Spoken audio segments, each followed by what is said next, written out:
Hey everyone, welcome back to Life Unpotted. This is Sophie here. Thank you for joining us for another episode. Hey everyone, this is Daisy. Happy you're here today. And in our conversation today, we are going to continue a topic from last week where we talked about the pressure to work and creation and the anxiety and the intensity that we both in our experience have attached to it. So this is a really important topic because it can get in the way of your ability to create, our ability to create. It's something that we face all the time with this podcast. And we are currently separate, Sophie and I. So we've both been reflecting on this on our own quite a bit. So we want to talk about it. We want to process it. And we want to go deeper into understanding what is this pressure that we put on ourselves for creating, for working, and why does it prevent us from actually doing what we want to do? And how can we change that? So I think a good place to start is clearly explaining or really reflecting on why does creating something bring up so many triggers? Why does creating and working on something feel so difficult and overwhelming and anxiety producing sometimes? And we were reflecting on this before we started the conversation. And a lot of what I was saying is that I feel like through creating this podcast and by creating more and expressing myself more online and through the podcast and through other creative mediums, it's required me to face my relationship to creating. And that is extremely uncomfortable because I had never done that, which makes sense because when do you really have to do that? And a big point I want to point out is that making this massive leap from leaving our jobs and saying, we want to do something more meaningful in this world. We want to do something more meaningful with our time and our limited time in life. And, leaving our jobs and feeling so excited for this new chapter and feeling so excited to finally create and to build something. And then being met with all of the same triggers, all of the same anxieties, all of the same stressors that have been following me since I was in high school. And it's exciting to become aware of this or really to continue to push through and to continue to create so you can get to a place where you can reflect. And that's why I think it's so important to not give up when you're creating or when you're building because it's really uncomfortable for a lot of it, but you do get to a point where you're like, oof, all right, I can take my head out of the sand. Let me take some moment. Let me take a breath. Let me take some time here to be like, let's reflect on what just happened the past year as I was trying to create something.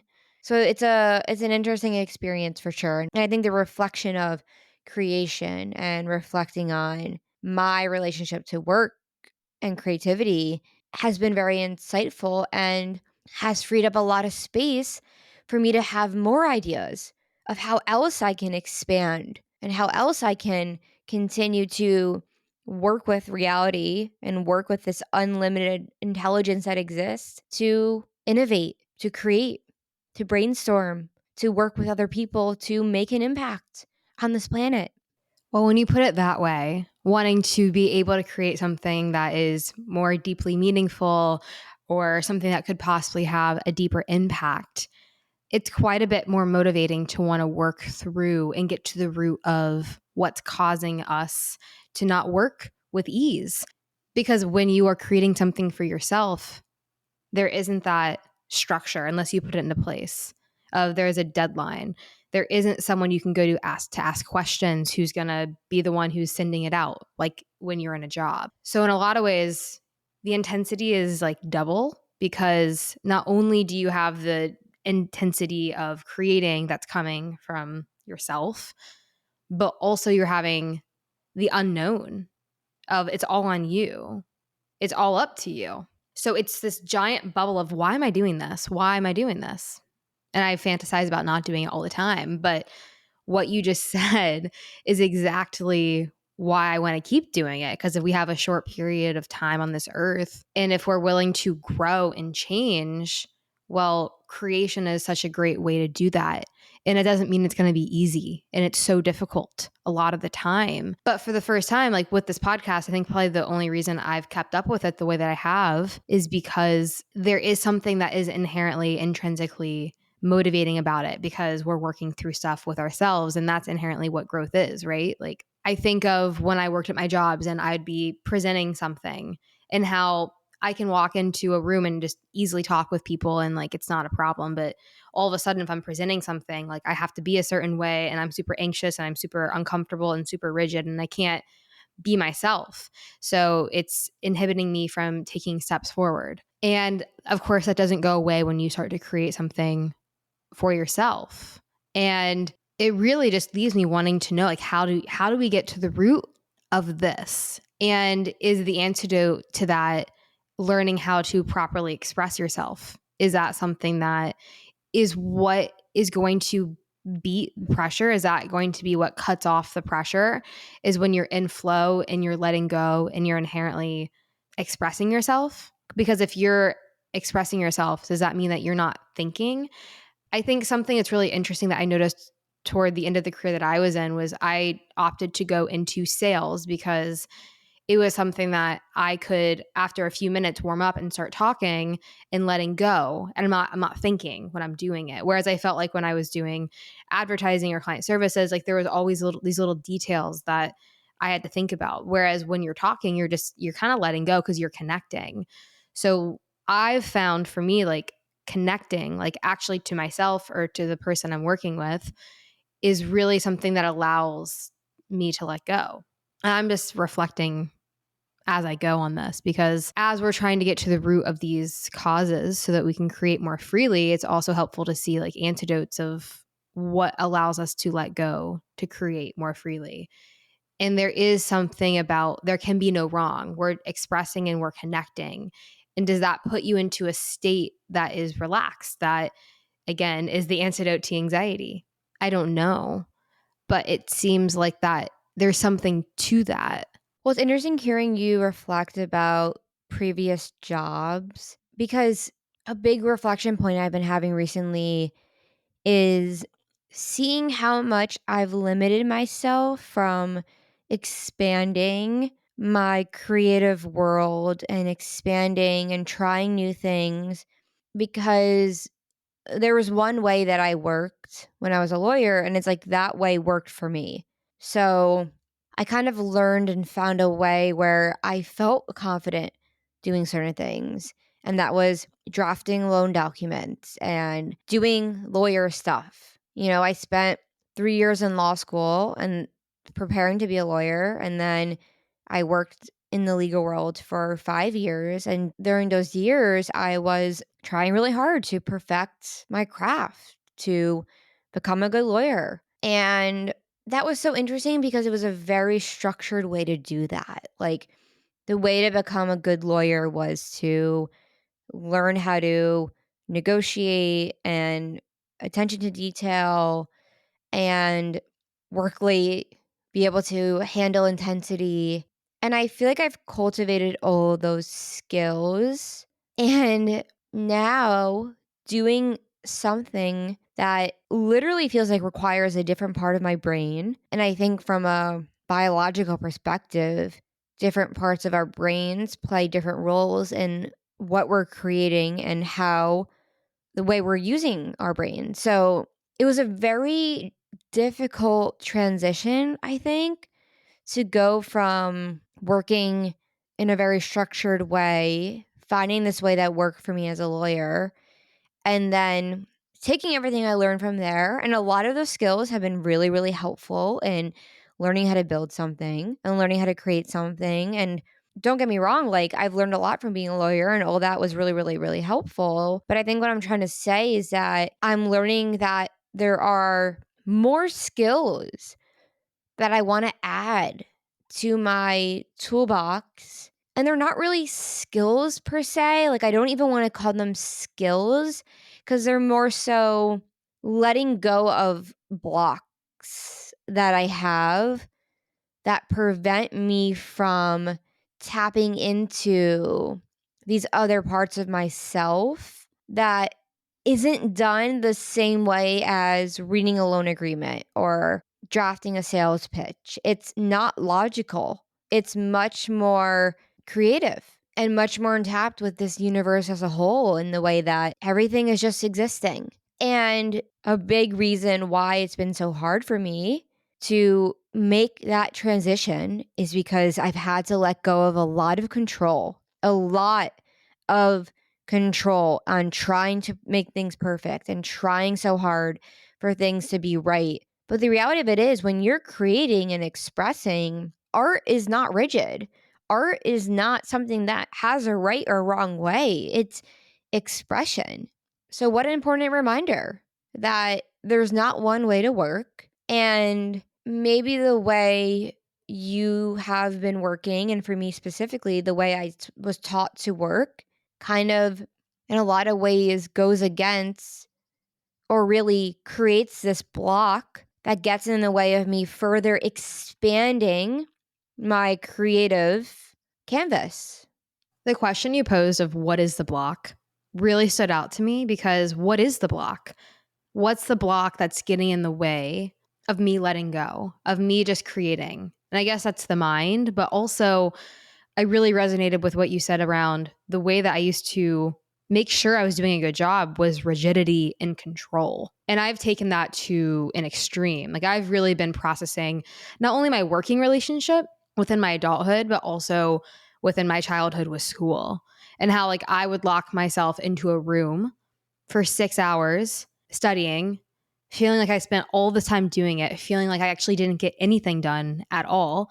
But it was okay because like I was showing up to make sure that I was working my hardest. But it was like there was a block there.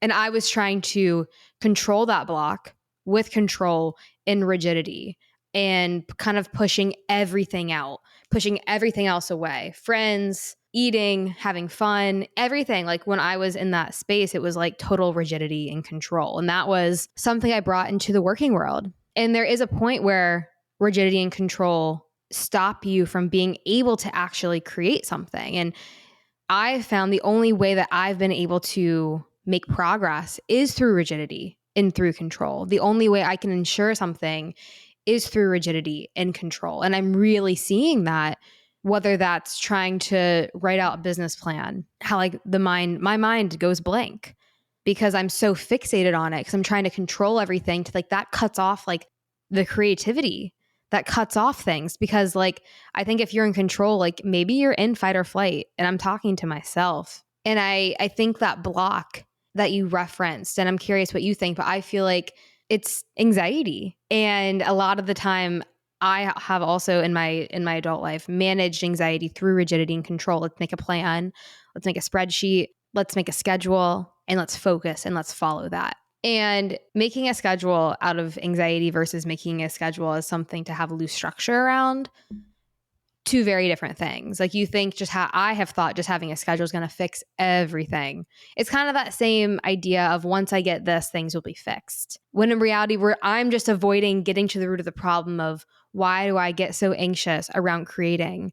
Why do I feel so hard on myself when I'm trying to create something? What is that? So by creating these schedules and these plans and all of these things, while at some point those things are necessary to have an idea of where you're going, the way that I see that I'm using it is a way for it to solve my relationship to working, my anxiety that comes up when creating. So what I'm seeing the podcast has been, it's been kind of a container for us to kind of let go, like giving ourselves permission to not have anxiety and to just talk. And like that's really what this has been for me. It's like a container, because this podcast is not rigid and it's not controlling. It just is what it is.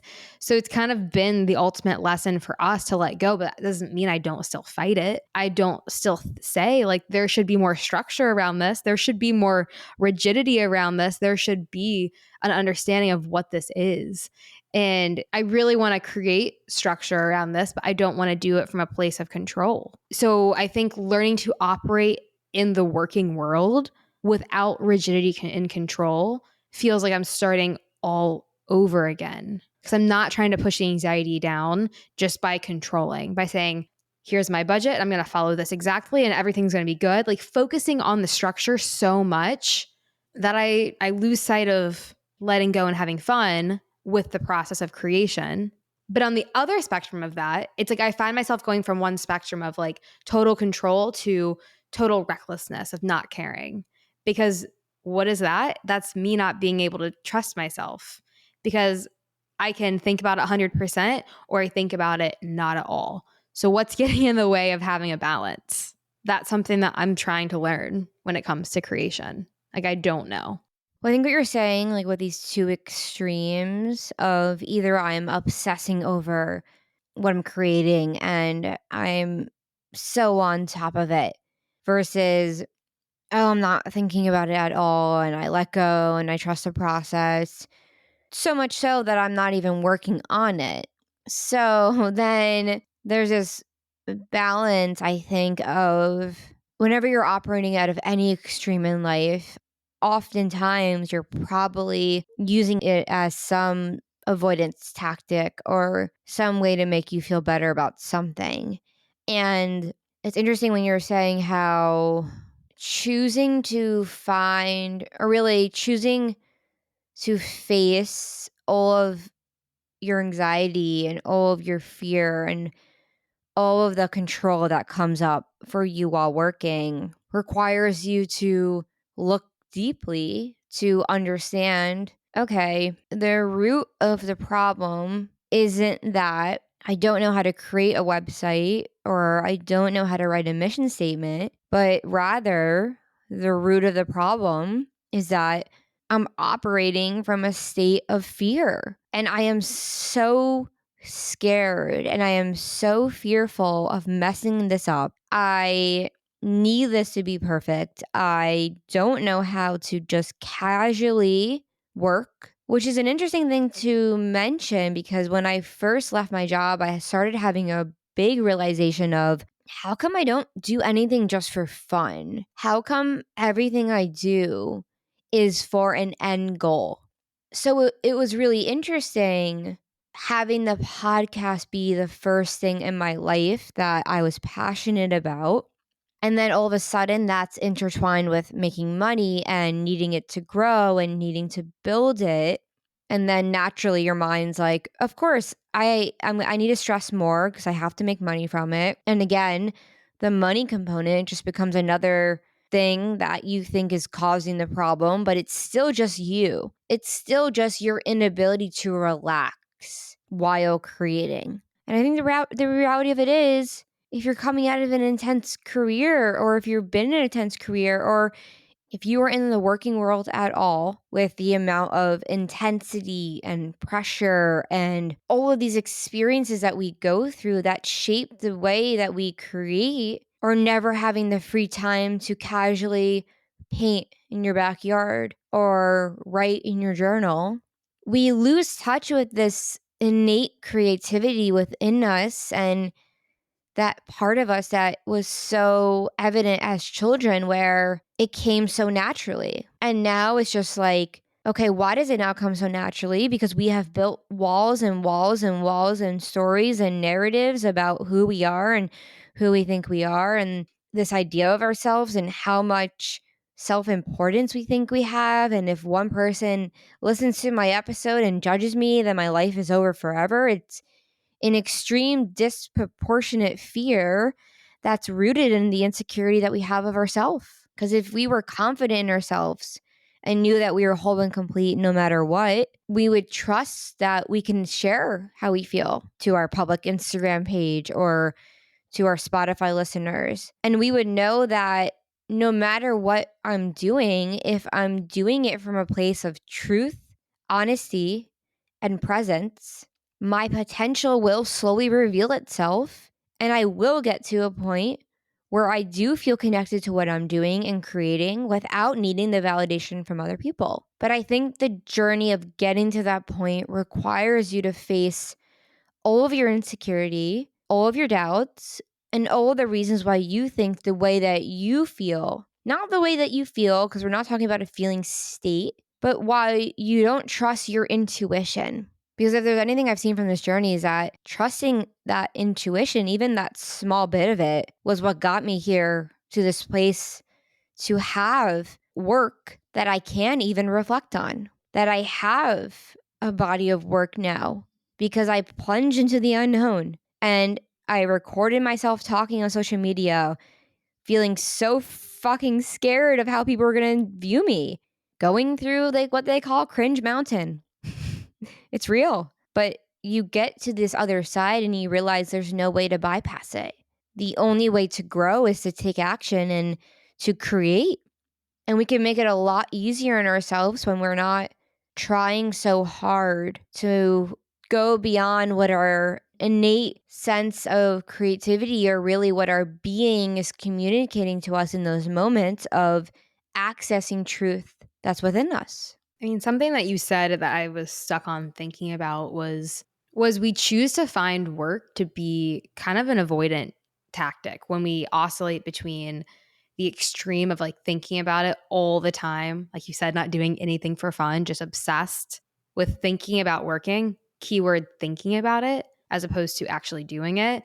And then on the opposite side of the spectrum, like not worrying about it at all, not even doing it to that extreme. So I see how we can get fixated on the idea of working and whether we think about it all the time or not at all. The way we're thinking about it doesn't actually impact how well the quality of the work we're doing even is, because we're so fixated on using it as an avoidant tactic that it's kind of like if you start like a new workout program and you're doing it to just feel better every day, but you get so fixated on obsessing over, okay, but like, what's it going to be like when I'm 5 days in? What's it going to be like when I'm 10 days in, 20 days in? Like, what's it going to be like? It's like, I think that's the example of like our anxiety goes to fixating and obsessing on something. And that's what can happen with work. And we can actually be doing that, but not actually be making steps forward or getting anything done. We're not actually working. So this really makes me question, like, I feel like this is what I've always done with schoolwork and with working. I made it my whole personality because I was so anxious because I didn't know actually how to work. And it makes me think of like the motto of my senior year, which was work hard, play hard, and talking about conditioning of like it was normalized to like work really hard, meaning everyone takes Adderall and everyone has no personality and everyone just studies really hard and they like drink a lot of caffeine and just focus really hard. And then they go from that to getting drunk and partying. Like I learned to do that at a very young age.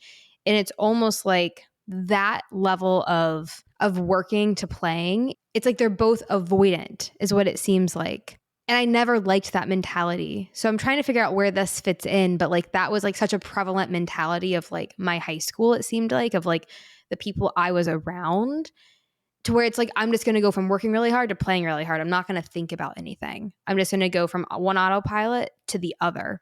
And I'm not actually going to be connected to what I'm doing. And I'm not sure why that just came up, but it seems like it's like learning to regurgitate, like just like doing that whole process versus like just like what even is working? Like what does working mean in our current society?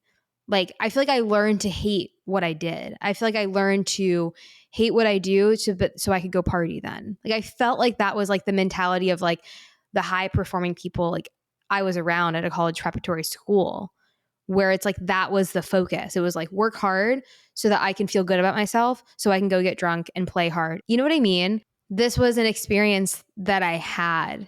And something about that I didn't like. There was a break somewhere between like my early high school to my end of my high school where I wasn't hyper focusing as much as I was because I had more of a social life and I had more of these things going on that naturally took away time from the schooling. But it's kind of the picture that I was painting was looking at life as like something I was never with, but something I was always running from.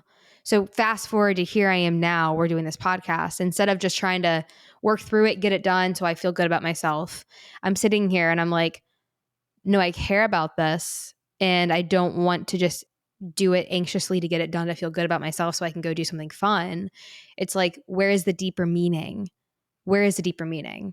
And I feel like that deeper meaning is found within actually working. So, what is actually working? Being present with what you're doing and not thinking about the outcome. How do we get there when we're creating something like a business plan where we're thinking about the outcome? That's part of what we're doing. How do we actually work without thinking about the outcome when we need to have an outcome? Yeah, you said a lot of great things there that I think we're really hitting the nail on the head in terms of the way we work just to get an outcome, like empty, meaningless work. When you think about how many jobs out there that a lot of people that like should be done by AI, that human beings probably should not be spending their one life doing that job, how we have an entire society that's built upon so many different structures. And we start from a very young age being told, what are you going to do when you grow up? What are you going to do when you grow up? What are you going to do when you grow up? And of course, we have no idea what we want to do. And it's like we start off with so much pressure being put onto us that from day one, it's like from day one, I feel like I was anxious being in high school. I don't know what I want to do. And then the time starts clicking. I have to make a decision. I have to just make a decision. Junior year of college, what am I doing? Law school, bingo. And it's almost like as soon as I decided I was going to be a lawyer, I committed to something. And it was, in a lot of ways, I never was really connected to it. And I don't know if I could have been at that age.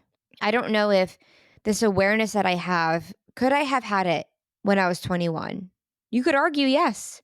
I mean, my brain wasn't fully developed, but when you talk about Daisy, the people you're around, like I was also around people popping Adderall, people having like 5 coffees every day, and this mentality of work really hard and then go black out drunk on the weekends. And that's kind of what college was like, work really hard and party really hard. And it's like two extremes that you get to a point later on in life where you're like, neither of these are working for me. Like, this is missing the whole point. I'm not doing any of this to get an outcome. I'm not doing this to feel better. I'm doing this to actually enjoy the experience of doing this, which that's what's been the most eye-opening experience of, oh, I can enjoy this? Oh, you mean I can enjoy creating and work? This like massive story we've created about what it means to work, and you're asking the question, what does it even mean to work? And it's like, what does it mean to work? Because when you think about human beings innately, how we're born versus a conditioned society and the illusion that's created that puts us into factory jobs and acts like we're robotic creatures when we're really animals that need sleep and need basic functions and need to check in with their well-being and need to have a sense of meaning and purpose. I don't know. I just think that the two extremes that you drew, I think, are such an interesting point because it just shows that it's so easy to spend our working lives. And really, I say working lives, but it becomes our entire lives because the mindset you have at your job, a lot of the time we don't have two different minds. We have one mind. So the mind that you're using at your job is the same mind that you're perceiving the entire reality from. So of course, I'm having all these insights now, and simultaneously with that, I'm following my dreams. I'm pursuing my passion, which just goes to show how a lot of the times I think we do jobs and careers and follow these paths because we don't know otherwise and because we're so disconnected to what we're doing. So when it comes time to, okay, I want to build a brand that I'm passionate about, you're going to be forced to confront all of the reasons why you never knew how to enjoy anything. And you're going to be forced to confront the reason why you did take Adderall or you did do all of these extreme measures to try to be productive. And that's a uncomfortable process, but it's a really, really exciting one because this whole new world opens up where you understand, oh, that's how people do that. And they're so connected to what they're doing. Musicians, artists, creatives of all types, photographers, business owners who are passionate about what they're creating. It's almost like I used to dream about a day in which I could be passionate about what I was doing, but I never believed it was possible. So I guess this has just been a journey of trying to understand, is it possible to love what I create? I believe it, but clearly there's a lot of conditioned responses that get in the way. And that's the incentive to doing all this work because if we don't face shit, we run the risk of never tapping into what we really love. Because the feeling of doing what you love, that is real. There is such thing as really being connected to your craft, and being connected to what you're creating and resonating with it and finding meaning in it. There is somewhere out there. And I think the interesting teeter totter here with that is okay, but then coming in to make money. It's like, sure, I can grab a canvas and a paintbrush and I could lose myself to it because there's no outcome that I'm thinking about.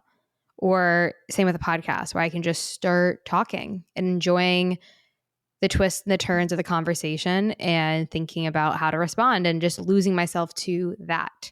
So, how do you marry having that kind of passion where, yeah, I can easily just walk up to this, let go because I don't care about the outcome because I'm doing this for enjoyment. I'm doing this because I'm passionate about it.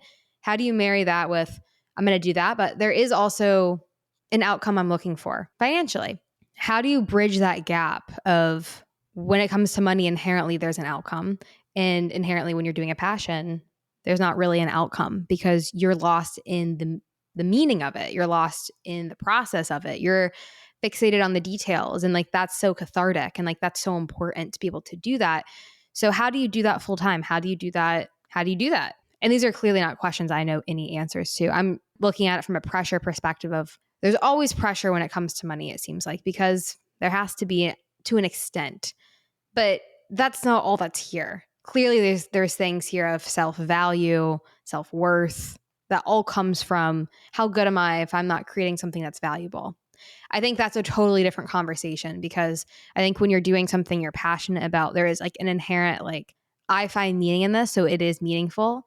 But suddenly when you attach trying to make money from it, you have this high expectation that it needs to be this thing that's well liked, that it needs to be this thing that is well understood because how else will I make money from it? It's like immediately what the thought is. It's like, it seems like for me, like I attach my value to how am I making money and how much money am I making? Like it seems like there's just so, I think we've been so conditioned to like our value does come from how much money we make, it seems like. And maybe that was like my experience or my internalized experience, but it's been hard to let go of that.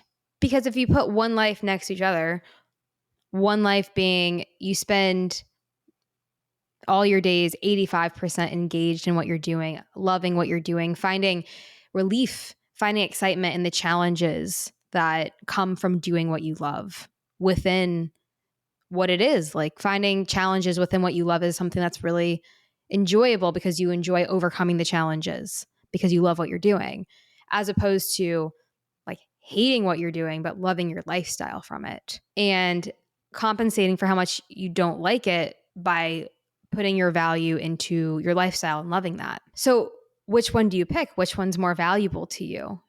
You know, like one might have more immediate gratification where you hate your job, but you love your lifestyle. Well, what about when you love the craft that you do, but it also brings a lot of challenges your way, but it's more meaningful? It seems like that is something that I still go back and forth with being like, oh, if I just went and got a job, this could be my salary. This could be the money that I know that I have. Like that feels so great sometimes knowing like the guarantees of that. But I know how I'll eventually come to a stop where I'm like, okay, but I want more meaning in my life. And I guess by the nature of the careers that I've been in, it hasn't been creating a radio show. It hasn't been creating some piece of art where I'm getting paid to do that, a theater, those kinds of things where there's a paycheck associated with it. So I don't know.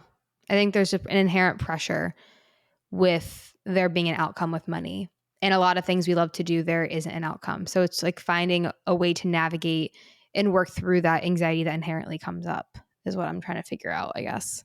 Yeah, I mean, it makes a lot of sense because, like, when you go to create something, obviously there's the question of how do I monetize this if you're trying to use what you're creating to generate money and to be as a vehicle for you to love what you do and make an impact on the world and still make money from it. And if there's anything I've learned from this journey is that that doesn't happen overnight. And there's a period of time that you will go through the process of creating, constantly reinventing the wheel, constantly ripping out the paper, starting over, trying to understand what is it here? What do I care about?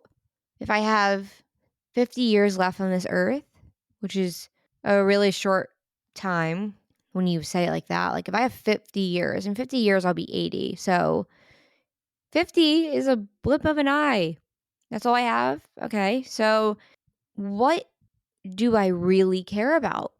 I think when it comes to what do we want to do with our lives and how do we make money from it, a lot of the time the anxiety that we experience is not reflective or really inhibits us from innovating and trusting ourselves. And for me, the way I've learned about that was building savings, leaving my job, and putting in that time and effort I did for those 5 years at a law firm, high paying job, saved money and worked my ass off. And then now I'm at the point where I have the time and space to be able to think and come out of the matrix. And it's easy during that time to constantly be thinking, how am I going to make money? How am I going to make money? But it's almost like, yeah, like 30% of that attention should be being put towards money, but it's like 70% of that attention is understanding what is it that you care about. Because I think a lot of the journey isn't how do I monetize this? I think that is definitely a big question. And but it's more so the bigger question is getting to a point where you genuinely believe in yourself and you genuinely believe in what you're creating, that you are on the ground with it. You're present, you're not anxious, and you're like, here's what I've created, here's what I care about, here are some thoughts I have about monetizing this. Okay, can I get started? And here's the reality of things. Yeah, like, so I'm 30, you're 28, Daisy. We may not know for another 5 years. And that's why you have constant iterations of the question, is there one thing you're passionate about, or is it the journey of figuring out what it is you're passionate about? Because again, when it comes to when all of a sudden money's a question mark, to an extent, we start to feel that once I figure that out, I'll be okay. And of course, there's a real component of pay the rent, get your groceries, etc. But it behind that, beneath that, reveals how much we attribute how much anxiety we have with when it comes to money. That we forget that everything on this planet is energy. Things work out. Things have crazy ways of working out. People reach out to you, people connect to you. The amount of people I have met through this journey that I never could have understood I would meet. Never once would I think I would have these friends and connections I do now. Perfectly aligned with everything I'm doing. Like, Daisy, think about our friend we were hanging with Austin the other day of so aligned to the point of the impact we want to make on this earth. So I think in terms of the question you asked, I'm still trying to figure that out too. But where I'm at now is an understanding of number one, it takes time. So let me recognize that there is no end point. My mental state will be here until I am no longer here. I can be as relaxed as I am now, no matter what, no matter how much uncertainty there is. Because ultimately, all of this is a result of how much we struggle to handle uncertainty and how much we struggle to handle the unknown. So if we keep fighting and fighting and fighting to find something that's known, we get in the way of letting it run its course. And if that means getting a side job, you do that. If that means figuring out other ways to get money, you do that. There's no rush, really. I think so much of it is just about enjoying the journey. And yeah, being smart and figuring out ways to be financially covered, definitely. But recognizing the difference of that versus how much unnecessary stress and suffering and misery and anxiety and panic and control I'm experiencing because of this perceived idea of urgency. Because that's something that never goes away, no matter if you have $1 million or not. Well, yeah, it's so easy to think that once I get this, things will be better. Once I have this, things will be better. It's so easy to get on that trope of thinking of one after another. And like, yeah, you're right. That will never end. It never does. And yeah, what I'm feeling is that it's so easy to get distracted by the glamour and the glittery things. And you definitely see like at our age, like people are starting to like go on really nice trips or have really nice things or do really cool events. And like you see the broad span of like by the time you're around 30, like there can be so many different lives that you're living. And it's easy to be like, what am I doing? Really, what have I done? But I guess that's where it comes into, well, am I trusting myself? Am I going with my gut? Like, am I going based off if I know myself or not? It's very easy to want to do things because other people are doing them, especially when you feel like you don't have those experiences or those things that they're doing. To think that your life will be better or different if you have those things, like nice trips and all of these different glittery things. But I think we have to know ourselves. Like we have to know what we actually care about. I think when we get on this wave of anxiety, it's so easy to want to reach for having that consistent salary will make me feel better, or having that nice vacation once a month will make me feel better, or having these different, let me just like try to pick this apple tree and get all the apples I can because once I pick all of them, like it's going to be better. Like I'm going to be happier. But even when we have the whole damn apple tree, that doesn't necessarily solve our You're just problems. going to want another apple tree. Keep Yeah. planting, keep finding the tree that will finally feel like makes you feel like you have enough. Because the reality of it is, once you get that, you're going to be left with the same problems. So Mm. you're just going to basically what this all is finding a place to place our mental suffering onto instead of Yeah. recognizing it's just the mind. Well, I mean, like, yeah, like that's a part of it, but also like knowing what you actually want and like playing the long game with yourself of understanding what you actually like, what excites you and what drives you and what's going to nourish you. Is it going to be reaching for something that you think is going to make your life better only because you're reaching for it because you think it's going to make your life better? Or are you tapped into your compass? Are you tapped into a deeper meaning of knowing what you actually really want? And do you have the courage to follow that despite feeling like you're the only one doing it when in reality you're not? You could be on the other side of it where you're at this like high paying job and you have all of this money and you have all of these assets you've acquired and you have this life that you've acquired, and you could very easily be that person and you see someone who's following something that is their passion, that they want to create something that's more meaningful than the money alone. You might say, what am I doing working this job that I do for money? And what am I doing with this life that's not full of purpose? Like the grass is always greener. It's not like our problems are going to be solved on one end of it or not. Like we all are going to have our own problems. And like obviously we want to have like our grounds covered, people to take care of ourselves. But beyond that, it's like, do we want to invest our time in the material things? And like I like the material things too. That's not like, it's like, but does it have to be so black and white where it's like I'm going to have all of these really nice things or I'm not going to have anything at all and I'll be just surviving? And there goes like the extreme thinking. And this conversation really took a turn now I'm realizing, because we were talking about relationship to productivity, and I guess we ended up here thinking about outcomes, focus on outcomes. And I guess that's part of it, because I guess we can't always guarantee the outcome.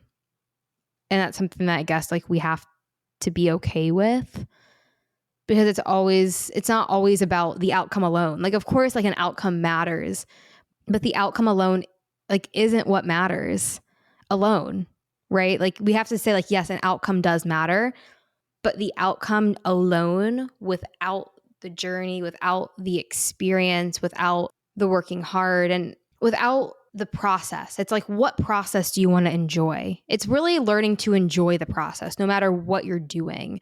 And I guess for me, this is what I want to be doing. So I'm trying to learn to enjoy the process of it without looking out to all the different directions to be what's going to give me my purpose. But we never are going to have our purpose derived from outside of us. I think our purpose is an experience. So I think learning to be able to even enjoy our purpose or enjoy our experience I think that solves a lot of problems, because if we're doing that, then we're not in the mind. If we're in the experience, we're not in our own limited mind. And if we're in the experience, there are no problems beyond what's literally in front of you in that moment. So it's funny the natural comparison, and I can resonate to Daisy, just looking at other people who are working and doing this, but it's like it's so easy again to think they're two different things, whether you're creating a podcast or working at a job, because what you're always left with is the state of your mind. That's always what you're left with. You peel back everything, no matter if you're making $1 million or $30,000 a year. Obviously, on one level, there are literal and practical implications of the money you're making. But beyond that, it's like understanding what percentage of your life and fulfillment and happiness and contentment and feeling like you have inner peace and you can wake up in the morning and feel relaxed. Remembering where that comes from. Because if it's not this, it's going to be something else, and then it'll be something else, and then it'll be something else, and then it'll be, oh, how do I handle raising a kid? How do I do this? Oh, my parents are getting older. I have to deal with this. The stressor masks itself and disguises itself. And it's so important to remember as we're talking about pressure and work and creativity, taking a step back from all of this, remembering why you're doing it, remembering that it's really important and impactful and meaningful, but are you breathing in the air into your lungs right now? Are you connecting to your body? Are you in your body? Because that is not forever. So let's not work and create at the expense of our livelihood and at the expense of our well being. And that doesn't mean we avoid things, it means we face the reasons why we struggle to relax while creating. So this has been a really interesting conversation. I like the different twists and turns it took. I think that just goes to show that there's so many routes to take always, and there really is never no right answer. We're always just trying to figure things out. And that's an ongoing process. But what I always come back to is recognizing there is nothing to figure out because I'm here. This is my experience in my life. And when I go back and read the book of Sophie's life, page chapter 3 will be this. And one day the book will end. So how do I want to keep writing my story? It's a good question to ask ourselves and to be in our bodies, because it's so easy to be in the mind. And like when we're reaching for the apples in the tree, like we're in the mind. We're not thinking, oh, I'm in my body. Oh, look at this like juicy, gorgeous apple that I have here in front of me. So that is definitely a mentality that we have to keep coming back to, because it's so not innate to our existence of wanting to survive. Been a great conversation. Thanks for listening, everyone. Hope that you resonated. And again, like this topic of pressure we put on ourselves with outcomes, like really interested in hearing from you guys. If you have any thoughts, you can DM us on our Instagram. And also, while I have you, go to our Spotify right now. Give us 5 stars if you enjoy this podcast, because we're trying to get up to 100 reviews, currently at 85. So really hoping that we can get that up to 100 by the end of the summer. I think that's a decent goal. So if you can do that, we'd really appreciate it, and appreciate you listening. And we will see you next week. Thanks for listening. We'll talk to you soon.